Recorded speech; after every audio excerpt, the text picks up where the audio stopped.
pemirsa, kembali lagi bersama saya Sandra Kwi, masih dalam dialog interaktif. Tentunya juga masih dengan gestar kita yang sangat luar biasa, ada Bapak Elias Mite dan juga Pak Ma'ruf.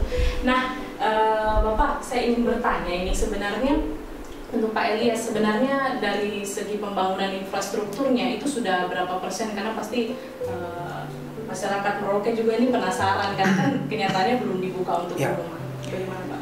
Baik, kalau kita lihat 100% ya, 100%. Tapi memang kemarin ada beberapa kekurangan sedikit seperti ruang X-ray yang seharusnya dia X-ray itu kan aturannya tertutup. Cuman kemarin terbuka, makanya kita perbaiki lagi ruang X-ray.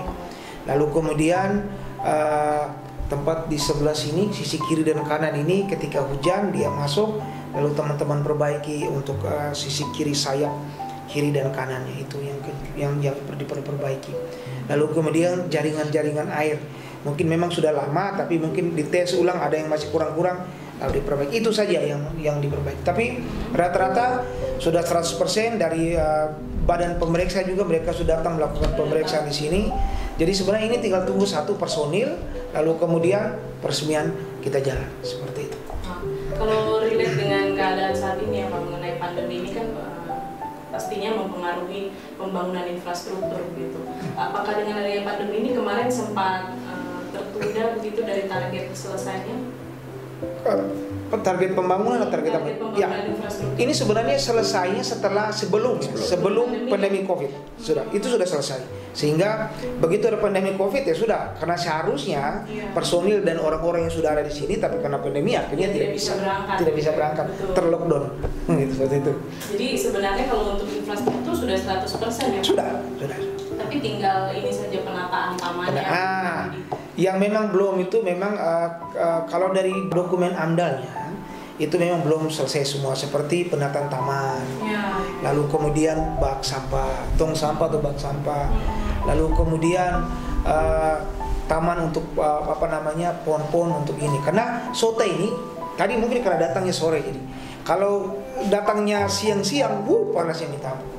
Nah ini kita harus mencari satu pohon yang bisa jadi peneduh untuk penghijauan, paling seperti itu.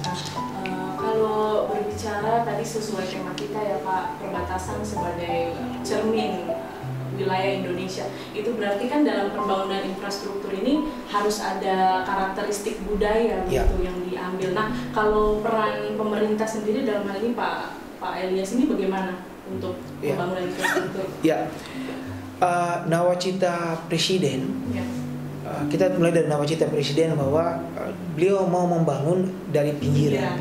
Nah, kata pinggiran ini bukan berarti kan yang sesuatu yang mungkin selama ini boleh orang berkata bahwa selama ini jarang dilihat, tapi menurut beliau bahwa kenapa perbatasan menjadi ikon untuk kita di Indonesia ini, karena ketika orang masuk di perbatasan, kalau perbatasan ditata dengan baik, begitu mereka masuk di perbatasan, mereka melihat bahwa inilah Indonesia.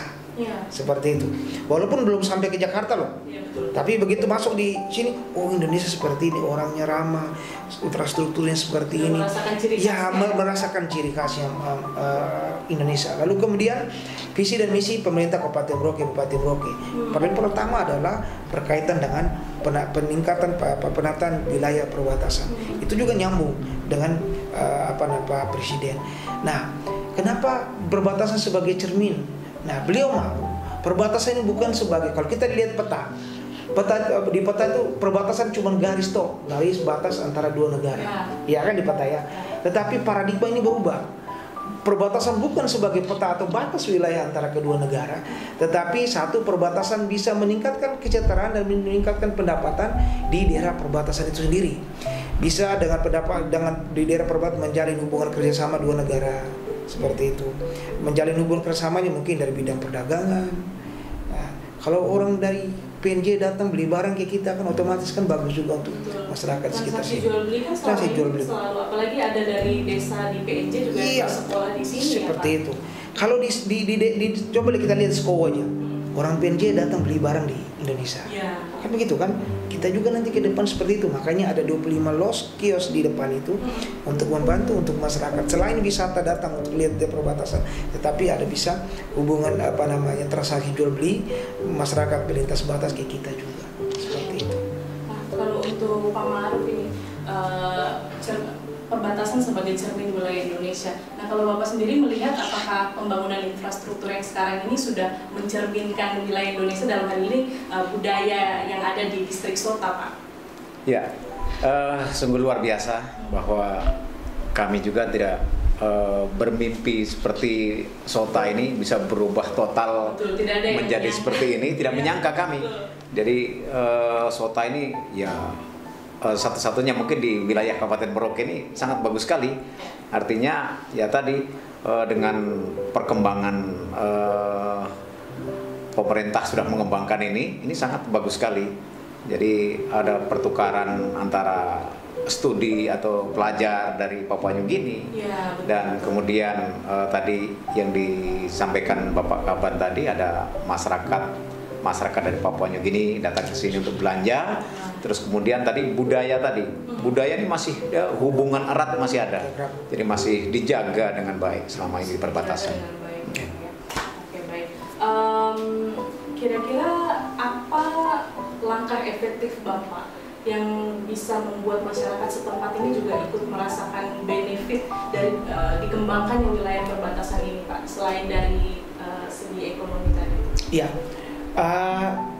Sebenarnya ada 3 hal untuk melakukan pendekatan pengembangan wilayah perbatasan. Yang pertama itu infrastruktur.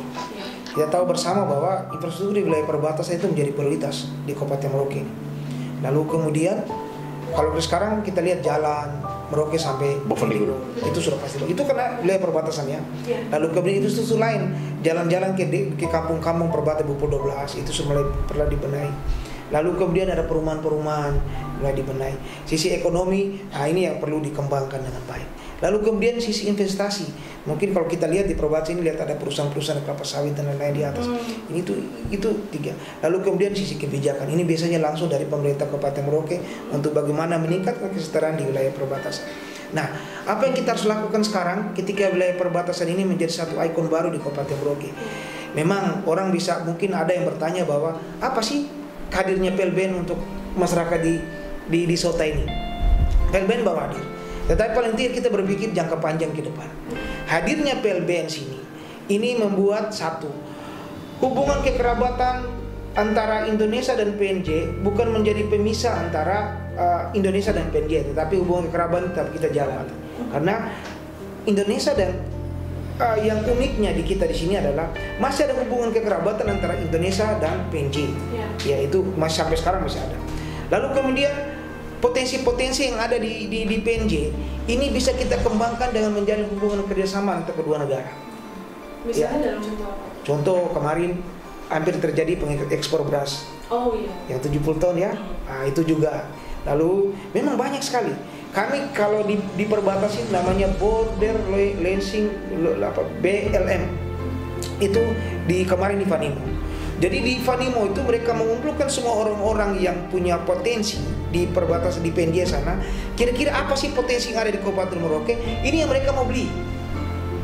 Contoh seperti beras, buah-buahan yang kita punya. Lalu kemudian mereka punya apa sih yang ada di sana yang bisa kita beli di sini? Vanila, lain-lain. Dan bahkan sampai sekarang kalau kita mau ditata baik, kemarin dan teman-teman CEQ ya bukan hal baru lagi seperti gelembung ikan, vanila, lalu apalagi di luar sana itu yang lewat kaliturasi itu. Nah ini banyak. Ini yang sekarang kita harus tata baik. Income-nya adalah kalau ini ditata dengan baik, income-nya untuk pemerintah Kabupaten Merauke juga. Nah, bagaimana dengan masyarakat Sota ini? Satu, ketika PLBN ini jadi, PLBN ini menjadi ikon titik nol Kabupaten Merauke yang ada di depan. Orang dari Merauke pasti akan datang ke sini. Nah, bukan harusnya, tapi kami akan menjalin komunikasi, koordinasi dengan teman-teman satu perindustrian, terus ekonomi badan kreatif, ekonomi kreatif itu seperti itu. Karena di sini satu ada kerajinan mama, terus ada minyak kayu putih, sarang semut yang itu. itu yang perlu dikembangkan. Mungkin orang datang ke Sota sini, begitu masuk di PPNC itu jalan-jalan foto, dan mereka bisa lihat itu, mereka bisa beli. Nah, harusnya ini kami tanggung jawab saya berkoordinasi dengan dinas instansi setempat untuk bagaimana menyiapkan ini. Satu, brand minyak kayu putihnya mereka sendiri, di cara kemasannya supaya bagus, orang datang senang lihatnya, lalu beli. Nah, kita ada pelatihan ya seperti untuk mereka. Terus lalu ke depannya kita punya pohon besok di Merauke nih. Orang mau datang ke pohon mereka, yang pertama udah telepon kita, sob nanti kalau saya sampai di Merauke saya mau pergi titik 0 km Sota ya. Lalu mereka datang sini, oleh-olehnya mereka bawa apa? Mereka kan pengen beli I love Sota, bajunya atau apa yang mereka beli di sini bawa. Nah, ini kita harus siapkan kendaraan kecil atau tifa kecil itu jadi gantungan kunci. Kita pergi di tempat lain aja ada barang itu kita beli, kenapa kita tidak siapkan di sini? Nah, banyak yang harus disiapkan. Tetapi ini semua harus koordinasi ya, antara teman-teman saya dan juga teman-teman SKPD yang terkait. Kita duduk sama-sama, kita pilihkan itu untuk masyarakat Sota.